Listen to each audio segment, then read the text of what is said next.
What up? What up? Welcome to the Digital Acid Podcast. And this is the only place where you are going to find the best of future tech and street culture. I'm your host, Sebastian, and I'm joined today by my homie, Nathan. What's good? What's good? And we've got some crazy, mind-blowing topics for you today. So, namely, I don't know, I can hear people crying through the screen already, but Instagram's following activity tab is going away. This is not a test.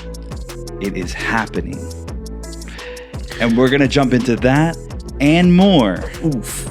But first, a quick message from our sponsor, Starfish Community. Starfish Community is a co-working space and community hub for emerging technology pioneers to connect, collaborate, and build. They host blockchain, crypto, artificial intelligence, machine learning, IoT, virtual reality and augmented reality, and other builders in the emergent web space.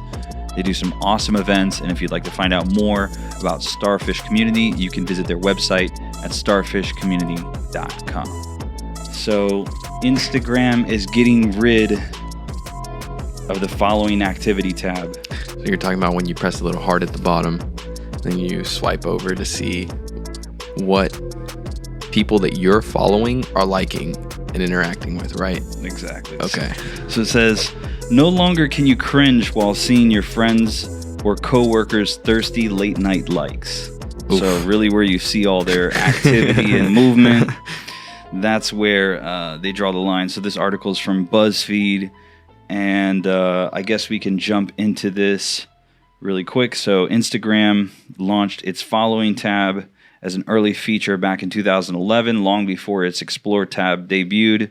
At the time, following was the best way to discover new content since it would show you things your friends were liking. But that's no longer true now that Explore has established itself as the primary means of discovering new stuff on Instagram. Now that following has disappeared, it's likely few people will notice it's gone. Vishal Shah, Instagram's head of product, told BuzzFeed News it wasn't a feature that people used frequently and that the company suspected many users didn't know it existed. And for those that did, it was often a source of unwelcome surprises. People didn't always know that their activity is surfacing. So you have a case where it's not serving the use case you built it for, but it's also causing people to be surprised when their activity is showing up. Boom. You kind of put it out there perfectly. So, really? I mean, first off, have you used the activity tab? Do you check out what your people that you're following, what they're doing? Not as much lately, but like before I used to, like back a while back, like, and then I just stopped going to there. Right. Okay. Check the Explore page more. Do you think that that's probably like a good way to find out, like, like about dope brands before? I wouldn't really say so much about finding out about dope brands. You really just like see what people are liking. And what I'm saying is that obviously it's like if, let's say, Hypebeast or one of the pages that you like or one of the influencers that you like that, like Gully Guy Leo or something, and he's out there liking some sort of, low-key streetwear company, then technically you could get served up that this person just liked this post, and that might be a way of discovery. But you're saying don't even use that. No, I feel like nobody uses that to discover, at least. Like, I think you're digging up dirt if you're going into that tab. Like, let's be honest. Like, okay, I'll discover everything in the Explore page when I'm exploring. And so what do you think are the use cases or the scenarios that they're talking about that people are surprised at their activity showing up, like unpleasantly surprised? Oh, unpleasantly? Oh, you're liking some risque photos that you shouldn't be liking. On the Instagram thoughts page, and you're getting some likes showing up. For sure. Then, that's definitely it. Your significant other is asking you what's going on with your activity. That's a bad one. Yeah, that's a bad one. Okay. Or, your boss sees what you're liking. I don't know. Right. Or like maybe you got some habits that not everybody knows about. You know what I'm saying? Yeah. You had the day off. You're supposed to be at work, but instead they're seeing live activity 2 minutes ago, 3 minutes ago. Yeah, that's one. On some questionable things. Yeah. Yeah. You know exactly. What I mean? Yep. Yep. Yeah. And there's a lot of things that you don't necessarily have out in the public, you know? You don't put everything out about yourself. So like... So you think you'd prefer if your activity wasn't shown? Is that what you're saying? For sure, but I liked its existence. Because you could go find stuff. He likes the ability to creep. but it doesn't serve like good use to me. Right. Yeah. Okay. So good riddance. Yeah, I'm out with it. But it was like kind of like a blessing and a curse. You know what I'm saying? Like it's a double-edged sword. Got you. So like people are finding stuff out about you, but you're also finding stuff out about people. So you think the future is, more open or more closed off? What do you mean by that? So like, how like now all of a sudden you got these questions of, should we be hiding the follower count? Should we be following or hiding the like ratio on videos and stuff? So all these are being debated.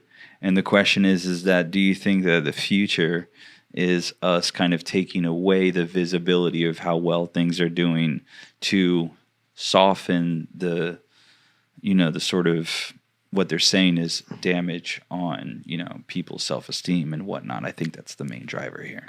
Yeah, I think if they did that, it would have to be like artfully so. Like maybe business pages get to keep that because that's like key metrics there. Like I think that would ruin it as a business platform because like you want the social proof is like necessary in my opinion. If your brand has no followers, no likes. Well, but then the question is that would that even the playing field if you couldn't see who was big and who wasn't? I mean, it might even the playing field. I'm just saying, like, as a brand, I would want to move to a totally different platform. Like, that's just useless for me. So now. somebody's gonna metrics. Somebody's gonna show the metrics. So yeah, someone else will if they're not gonna do it. So you think people always want to see how well things are doing? Oh yeah, dude. That's like as much as it's bad for someone's self-esteem. Like that's what got you addicted to it in the first place is seeing your number go up, seeing your likes go up. You just sitting there, you post a photo. Now you're staring at the same photo for 2 hours, looking at that, waiting for your likes to roll in. You know what I'm saying? So you don't think that this move here is the first of many? You think this is just a flash in the pan move, where they're just getting rid of an old feature that just wasn't getting a lot of views? No, I think that there's been talks of them like wanting to not emphasize likes and followers as much. So like I wouldn't be surprised to see them move in a direction like that. I just think it would be horrible for them to completely take it out. Gotcha. In fact, I would like an unlike button added into the platform. An unlike or a dislike? a dislike button, yeah. I think you got an unlike button already. You just dislike. You can like it and unlike it as many times as you like. No. Dislike. Okay. So you want to be able to dislike stuff and say, but is that kind of like the mad or sad reaction? Or I guess that's more Facebook, on Facebook, right? So on Instagram, you just got the double tap, the love. You only have the option to show love things. or not. Yeah, but I'd like to be able to show the opposite. That's a little bit of a joke. Like, so I'm not very serious. So I guess the design aesthetic that there could create is a bullying problem. Yeah. So would it be like a broken heart? Yeah, I guess. If you put a thumbs down, it would make sense, right? A dislike doesn't really make sense in this scenario, being that Instagram is just a heart. Yeah. I see what. Yeah, it's not going to go in that direction. I'm just kidding around. But I think it's probably good for them to get rid of this. It's not really necessary and probably causes more distress than it does cause like good. Like I said, like you could find a brand that way, but like if you go in there, you probably find more than just that brand, All right, so that's our hot take on it. Good call, Instagram. Get rid of that following page, but don't touch our follower counts or our likes just yet. We're not ready for that step. We're not ready for that step in our relationship. No. Okay. Heart can't handle it. So anyways, dope story.